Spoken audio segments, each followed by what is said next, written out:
Hey, what's happening everybody, and welcome back to the channel. We're gonna do a quick review for tonight for Smile 2, which just came out today. Very interesting movie. I just saw Terrifier 3 2 nights ago. I did that review. I didn't care for Terrifier 3. When I went to see Smile 2, Parker Finn, he directed the first Smile movie. I really liked Smile 1. It came out of nowhere. I had low expectations, but I loved that movie.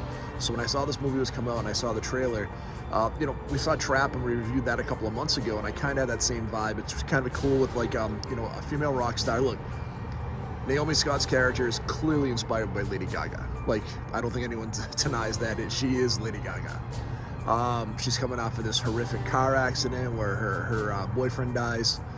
And so she's been out of commission for a year. She's now going to go back in and start to tour, but then she has the same experience I have where someone commits suicide in front of you that has the demon inside of them, and they pass it on to you. So this movie just takes place on her life as it goes through there. This movie lives and dies on Naomi Scott's performance, and she's really good at it. As I was watching the movie, and I kind of went back and forth, I would say at the beginning of the movie I thought it was interesting. It definitely sucked me in. She gives an amazing performance. The psychological elements of this movie are really good, and I will tell you right now, there is a jump scare in this movie that scared the shit out of me. And I haven't been scared by a jump scare in a long time in a movie. This one got me like good. Like, I sat there buzzing for a good 30 seconds where your heart rate's up, and so good on you, Smile 2, for that, because there's a bunch of jump scares in there, but one absolutely just rocked me, and it was great.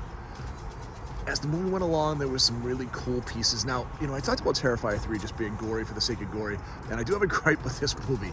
Just like Terrifier 3 was 2 hours and 5 minutes long, this is like 2 hours and 12 minutes long. Like, again, man, we don't need these super long horror movies. Now, I think it works better in this movie because I think it helps move the story along of where we're trying to go, which I'm okay with. As the movie went along, I really liked it at the beginning. At the middle of it, I was kind of, this is kind of a mid-movie. It kind of lost me a little bit, and then it totally won me back over at the end. This movie has a ballsy ending that I was not expecting, so good for you, Smile 2, to actually go there and have the really, brutal ending of the movie that I was hoping you would have. So I thought that was great. There's a lot of pieces in this movie where you don't know what's real and what isn't. Smile 1 had that too. As much as I love Naomi Scott's performance in Smile 2, the sense of dread I had in Smile 1, and maybe it was just the emotional connection I had with the main character, I felt more emotionally connected. I think Naomi Scott gives a better range of performance in this movie. I think she's great, but I didn't have the same emotional connection for the character for me. Visually, it looks better. I just talked about Terrifier 3. This movie has maybe 1/5 the gore that Terrifier 3 has, but I didn't flinch at any scene in Terrifier 3 2 nights ago. I flinched at a bunch of gore scenes in this movie. This movie is bloody, it's gory, and good on you, because it's a good use of gore where when it was right, it definitely made me uncomfortable, which was awesome. So I'm going to absolutely give a recommend to Smile 2. I thought it was a great sequel. I would give it probably a 7.5 or an 8 out of 10. Like I said, the beginning's really good. It kind of gets a little flat towards the middle, but the ending is totally out of nowhere, which was great. So I loved it for that reason. So please go check it out.